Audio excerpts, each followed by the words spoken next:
ಯಾವುದೇ ಒಂದು ದೊಡ್ಡ ಮಹತ್ ಕಾರ್ಯ ಆಗಬೇಕು ಅಂತಂದರೆ ಅದ್ರ ಹಿಂದೆ ಒಂದು ಸಣ್ಣ ಸ್ಪಾರ್ಕ್ ಇರಬೇಕು.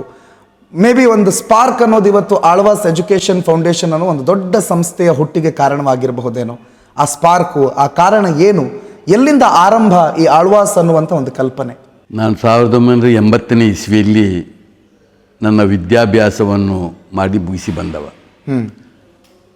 ನನಗೆ ನನ್ನ ಹುಟ್ಟೂರಿನಲ್ಲಿ ನನ್ನ ವೃತ್ತಿಯನ್ನು ಪ್ರಾರಂಭ ಮಾಡಬೇಕು ಅಂತ ಆಸೆ. ಅದಕ್ಕಾಗಿ ನಾನು ನನ್ನ ಮಿಜಾರು ಮೂಡುಬಿದ್ರೆಯನ್ನೇ ಪ್ರಮುಖವಾಗಿ ತೆಗೆದುಕೊಂಡು ಅಲ್ಲಿಂದ ನನ್ನ ವೈದ್ಯಕೀಯ ವೃತ್ತಿಯನ್ನು ನಾನು ಪ್ರಾರಂಭ ಮಾಡಿದ್ದು.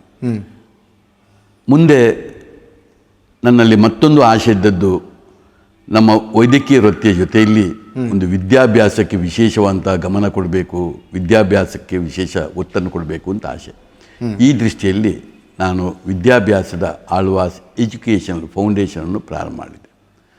ಇದರ ಜೊತೆಯಲ್ಲಿ ವೃತ್ತಿಯಲ್ಲಿ ನಾನು ಒಂದು ಹೊರರೋಗಿ ವಿಭಾಗವನ್ನು ಮಾತ್ರ ಮಾಡಿದವ.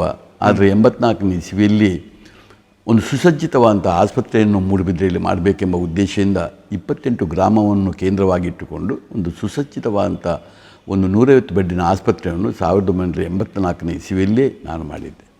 ಹೀಗೆ ನನ್ನ ಹಂತ ಹಂತವಾಗಿ ವೈದ್ಯಕೀಯ ಮತ್ತು ಆರೋಗ್ಯ ಕ್ಷೇತ್ರಕ್ಕೆ ನಾನು ಕಾಲಿಟ್ಟೆ. ಒಂದು ಊರಿಗೆ ಬಡವರಿಗೆ ಅನ್ನ, ಊಟ ಅಥವಾ ಅವ್ರಿಗೆ ಬೇಕಾಗುವ ಬೇಸಿಕ್ ಫೆಸಿಲಿಟಿಗಳನ್ನು ಕೊಡುವ ಬದಲು ಜಸ್ಟ್ ಎಜುಕೇಟ್ ದೆಮ್ ಮಾಡಿದ್ರೆ ಅದನ್ನು ಅವರ ಬದುಕಿಗೆ ಬೇಕಾಗಿದ್ದನ್ನು ಅವರು ಆಟೋಮ್ಯಾಟಿಕ್ಲಿ ಪಡೆದುಕೋತಾರೆ ಅನ್ನುವಂಥ ಒಂದು ವಾಕ್ಯ ಇದೆ. ಈ ಗ್ರಾಮೀಣ ಭಾಗಕ್ಕೆ ಒಂದು ಉತ್ಕೃಷ್ಟ ಮೌಲ್ಯದ ಶಿಕ್ಷಣದ ಅಗತ್ಯತೆ ಇದೆ, ಅದಿಲ್ಲಿ ಕೊಡಬೇಕು ಅನ್ನುವಂಥ ಆ ವಿಚಾರವನ್ನು ನೀವು ಕಂಡುಕೊಂಡಿದ್ದು ಹೇಗೆ, ಯಾವಾಗ? ನಾನು ಈ ದೇಶವನ್ನು ಅಪಾರವಾಗಿ ಪ್ರೀತಿಸ್ತೇನೆ. ನನ್ನ ಎಲ್ಲ ಚಿಂತನೆಗಳು ಕೂಡ ದೇಶಿ ಚಿಂತನೆ. ಅದರೊಟ್ಟಿಗೆ ಸಮಾಜದ ಪರಿಕಲ್ಪನೆಯಲ್ಲಿ ನಾನು ಬದುಕುವ. ಹೀಗಿರುವಾಗ ನಮ್ಮ ದೇಶವನ್ನು ಒಮ್ಮೆ ಗಮನಿಸಿ ನೀವು. ಈ ದೇಶ ಬಹಳ ಮುಖ್ಯವಾಗಿ ಇರುವುದು ಗ್ರಾಮೀಣ ಪ್ರದೇಶಗಳಿಂದ ಇರುವುದು, ಗ್ರಾಮಗಳಿಂದ ಇರುವುದು. ಈಗಿನ ಒಂದು ಲೆಕ್ಕಾಚಾರ ಪ್ರಕಾರ ಕೇಂದ್ರ ಸರ್ಕಾರ ಜಲಜೀವನ ಎಂಬ ಒಂದು ಇದರ ಅಡಿಯಲ್ಲಿ 6,65,325 ಗ್ರಾಮಗಳನ್ನು ಈಗ ನಮ್ಮ ದೇಶದಲ್ಲಿ ಈಗ ಸದ್ಯಕ್ಕೆ ಗುರುತಿಸಿಕೊಂಡಿದ್ದಾರೆ. ಪ್ರತಿಯೊಂದು ಗ್ರಾಮದಲ್ಲೂ ಕೂಡ ಇವತ್ತು ನಾವು ಇಡೀ ನಮ್ಮ ಒಟ್ಟು ಜನಸಂಖ್ಯೆಯನ್ನು ತೆಗೆದು ನೋಡಿದರೆ ಇತ್ತೀಚೆಗಿನ ಲೆಕ್ಕ ಪ್ರಕಾರ ಅಂದಾಜು 147 ಕೋಟಿ ಜನಸಂಖ್ಯೆ ನಮ್ಮ ದೇಶದಲ್ಲಿ ಇದೆ. ಇದರಲ್ಲೂ ಕೂಡ ನೀವು ಗಮನಿಸಿದರೆ ಇವತ್ತು 63% ಜನ ಇರುವುದು ಎಲ್ಲಿ ಕೇಳಿದರೆ ಈ ಗ್ರಾಮೀಣ ಪ್ರದೇಶದಲ್ಲಿ ಜನ. ಒಂದು 37% ಜನ ಮಾತ್ರ ಒಂದು ಪಟ್ಟಣದಲ್ಲಿ ಇರುವಂಥ ಜನಸಂಖ್ಯೆ.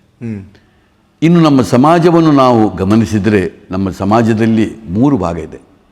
ಒಂದು ಆರ್ಥಿಕವಾಗಿ ಬಲಾಢ್ಯವಾಗಿ ಇರುವಂಥ ಶ್ರೀಮಂತರು, ಮತ್ತು ಅಷ್ಟಕ್ಕಷ್ಟೇ ಇದ್ದುಕೊಂಡು ಒಂದು ಮಧ್ಯಮ ವರ್ಗದ ಜನಗಳು, ಮತ್ತು ಆರ್ಥಿಕವಾಗಿ ಸ್ವಲ್ಪ ಕಷ್ಟದಲ್ಲಿರುವಂಥ ವರ್ಗ.